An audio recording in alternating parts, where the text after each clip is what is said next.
हम में से कई लोगों को इलेक्शन के बेसिक चीज़ों की, जो कि एक वोटर को पता होनी चाहिए, उनकी पूरी जानकारी नहीं है।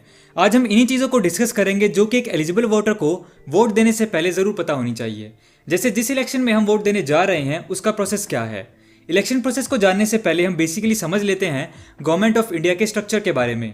तो इंडियन कॉन्स्टिट्यूशन यानी भारत का संविधान फेडरल सिस्टम को फॉलो करता है। फेडरल सिस्टम के अकॉर्डिंग इंडिया में दो टाइप की गवर्नमेंट होती है, central government and state government. पहले बात करते हैं सेंट्रल गवर्नमेंट की। इंडियन पार्लियामेंट मतलब भारतीय संसद। Parliament of India is supreme legislative body of republic of India. मतलब parliament of India two houses से मिलकर बनता है, Rajya Sabha upper house and Lok Sabha lower house. Parliament अपने इन दो हाउसेज की मदद से लॉ यानी कानून बनाता है और लॉज पार्लियामेंट से पास होने के बाद प्रेसिडेंट के द्वारा उसको पूरे देश में लागू कर दिया जाता है। According to the constitution of India Rajya Sabha में मैक्सिमम 250 मेंबर्स हो सकते हैं and current laws and provision के हिसाब से इसमें 245 मेंबर्स हैं। एंड वहीं लोकसभा में मैक्सिमम 552 मेंबर्स हो सकते हैं एंड करंटली इसमें 545 सीट्स हैं। तो ये सारे मेंबर्स संसद भवन यानी द हाउस ऑफ पार्लियामेंट जो कि दिल्ली में है उसमें मीटिंग करते हैं एंड लॉज से रिलेटेड डिस्कशन करते हैं। ये मीटिंग्स प्रेसिडेंट ऑफ इंडिया के अंडर होती है, जिनके पास इस मीटिंग को बुलाने और रद्द करने के राइट्स होते हैं। तो ये हमने समझा कि बेसिकली पार्लियामेंट होती क्या है, बट हमारा मेन फोकस है कि ये जो पार्लियामेंट मेंबर्स है इनका चुनाव कैसे होता है। तो इस टॉपिक से हम आ जाते हैं हमारे मेन टॉपिक पर, types of elections in India. तो बेसिकली 3 टाइप्स के इलेक्शंस होते हैं, जनरल इलेक्शंस यानी Lok Sabha elections, Rajya Sabha elections and state assembly elections. Lok Sabha elections की बात करें तो इसके इलेक्शंस हर 5 साल में होते हैं एंड इसके मेंबर्स को डायरेक्टली वोटिंग करके भारत के लोगों द्वारा चुना जाता है। इस पर्पज के लिए जैसा मैंने बताया कि करंटली 545 सीट्स हैं, जिसमें से 2 सीट्स एंग्लो इंडियन कम्युनिटी को प्रेसिडेंट ऑफ इंडिया नॉमिनेट करते हैं। तो बची सिर्फ 543 सीट्स जिनके लिए वोटिंग होती है। तो इन सीट्स को हर एक स्टेट को अलग अलग एरिया में डिवाइड करके नंबर ऑफ सीट्स एलोकेट कर दी जाती हैं एंड हर एक स्टेट की लोकसभा सीट्स फिक्स्ड होती हैं जो कि पॉपुलेशन के अकॉर्डिंग डिवाइड की गई हैं। फॉर एग्जाम्पल 2014 जनरल इलेक्शन में दिल्ली में 7 लोकसभा सीट्स थी एंड यूपी में सबसे ज़्यादा 80 सीट्स थी, क्यों यूपी की पॉपुलेशन सारी स्टेट में सबसे ज़्यादा है। अब इन सब सीट्स के अकॉर्डिंग हर एक एरिया से उस सीट के लिए कैंडिडेट्स खड़े होते हैं जो कि अलग अलग पार्टी को रिप्रेजेंट करते हैं। वोटिंग होने के बाद जो भी पार्टी 50% से ज़्यादा सीट्स जीत जाती है उस पार्टी की सरकार बन जाती है। मतलब 543 सीट्स में से एक पार्टी को मेजॉरिटी यानी बहुमत से जीतने के लिए 50% से ज़्यादा सीट्स चाहिए होती हैं, जो कि होती है 272। फॉर एग्जाम्पल 2014 में बीजेपी ने लोकसभा में 282 सीट्स जीती थी एंड एनडीए से मिलकर टोटल 363 सीट्स, जिससे उनकी पार्टी जीत गई थी।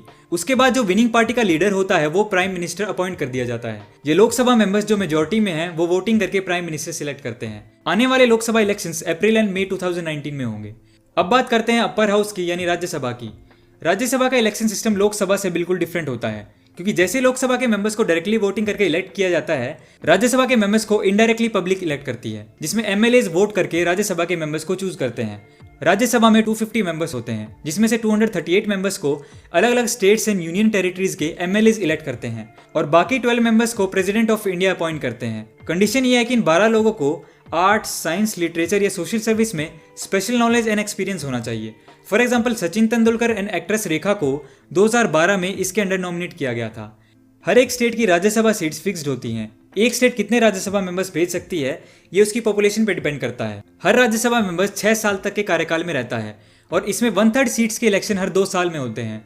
तो राज्यसभा के इलेक्शंस के लिए एमएलएज यानी विधानसभा के मेंबर्स एसटीवी सिस्टम यानी सिंगल ट्रांसफरेबल वोट सिस्टम के जरिए राज्यसभा के मेंबर्स को चुनते हैं। ये एसटीवी सिस्टम थोड़ा कॉम्प्लिकेटेड होता है, अगर हम इसको अभी समझेंगे तो वीडियो बहुत लंबा हो जाएगा, इसलिए अभी के लिए हम इसे छोड़ देते हैं और हम चलते हैं अपने अगले पार्ट पर, जो है विधानसभा इलेक्शंस यानी स्टेट लेजिस्लेटिव असेंबली। तो विधानसभा इलेक्शंस मतलब एक स्टेट में विधानसभा के मेंबर्स यानी एमएलएज को जनता वोटिंग करके इलेक्ट करती है। लोकसभा की तरह हर एक स्टेट की विधानसभा सीट्स भी फिक्स्ड होती हैं। अलग अलग पार्टीज के कैंडिडेट्स एक पर्टिकुलर स्टेट के अलग अलग एरियाज में इन एमएलएज की सीट्स के लिए चुनाव लड़ते हैं। इसके इलेक्शंस भी लोकसभा की तरह हर 5 साल में होते हैं, बस डिफरेंस ये है कि इसमें अलग अलग स्टेट्स के इलेक्शंस अलग अलग टाइम पर होते हैं। फॉर एग्जाम्पल अभी रिसेंटली सिर्फ छत्तीसगढ़, मध्य प्रदेश, मिजोरम, राजस्थान एंड तेलंगाना के विधानसभा इलेक्शंस हुए थे। ऐसे ही अलग अलग टाइम पर हर एक स्टेट के 5 साल के टाइम पीरियड के अंदर विधानसभा इलेक्शंस होते रहते हैं। तो सिंपली इलेक्शन के बाद जो भी पार्टी 50% से ज़्यादा सीट जीत जाती है उनकी पार्टी मेजॉरिटी यानी बहुमत से जीत जाती है और उस स्टेट में उनकी सरकार बन जाती है और मेजॉरिटी में इलेक्टेड एमएलएज अपने लीडर को as a chief minister of the state choose करते हैं। यहाँ पे एक क्वेश्चन है कि अगर कोई भी पार्टी 50% से ज़्यादा वोट नहीं जीते तो क्या होगा। इसका एक एग्जाम्पल है 2013 में दिल्ली के विधानसभा इलेक्शंस, जिसमें टोटल 70 सीट्स हैं, जिसमें इलेक्शन के बाद बड़ी पार्टीज ने, बीजेपी ने 31 सीट्स जीती थी, आम आदमी पार्टी ने 28 एंड कांग्रेस ने 8 सीट्स। पर जैसा यहाँ पे मेजोरिटी से जीतने के लिए 36 सीट्स चाहिए, तो इस वजह से बीजेपी बहुमत से सरकार नहीं बना पाई। तो यहाँ पे क्या होता है, पहली प्रेफरेंस होती है कि जिस पार्टी के पास सबसे ज़्यादा सीट्स हैं वो किसी दूसरी पार्टी के साथ अलायंस यानी गठबंधन करके सरकार बना सकते हैं। बीजेपी को फर्स्ट प्रेफरेंस दी गई थी पर वो किसी के साथ गठबंधन नहीं कर पाए। फिर आम आदमी पार्टी को सेकंड प्रेफरेंस मिली तो उन्होंने कांग्रेस के साथ अलायंस करके अपनी सरकार बना ली। तो अगर ऐसी सिचुएशन हो कि 50% से ज़्यादा कोई पार्टी सीट्स ना जीते तो वो दूसरी पार्टी के साथ गठबंधन करके भी सरकार बना सकती है, जिसमें टर्म्स एंड कंडीशन डिफाइन हो जाती हैं। तो अब आते हैं इस बात पर कि वोट किसको दें। 2019 में लोकसभा के इलेक्शंस आ रहे हैं और इस इलेक्शन में 13 करोड़ न्यू वोटर्स रजिस्टर हुए हैं। 2014 इलेक्शंस में इवन आफ्टर सबसे ज़्यादा वोट परसेंटेज होने के बावजूद हर 3 में से 2 रजिस्टर वोटर्स ने ही वोट किया था।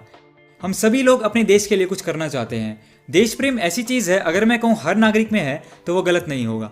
तो एज अ जिम्मेदार नागरिक, it's not only our right, it's our duty to vote. Because हमारे वोट से ही हमारे देश के कोने कोने से अच्छे लोग चुन चुन के आएंगे और अच्छी सरकार बनाएंगे। अब एक बहुत बड़ा क्वेश्चन हमारे माइंड में हमेशा उठता है कि किसे वोट दें, किस बेसिस पे वोट दें। इसका बहुत ही सिंपल सा जवाब है। जैसे हमने अभी समझा कि पार्लियामेंट का स्ट्रक्चर क्या होता है, लोकसभा का इलेक्शन कैसे होता है, इससे हमें ये समझ में आया कि इंडियन कॉन्स्टिट्यूशन में ऑलरेडी इसके बारे में सब कुछ बहुत ही स्ट्रक्चर तरीके से लिखा हुआ है। हमारा काम सिर्फ अपने एरिया से जो कैंडिडेट खड़े हो रहे हैं अलग अलग पार्टीज से, उनके बारे में सोचना है। उनकी education, qualification, career, aspiration, motives, personality, credibility, इन सब चीज़ों को देखना है।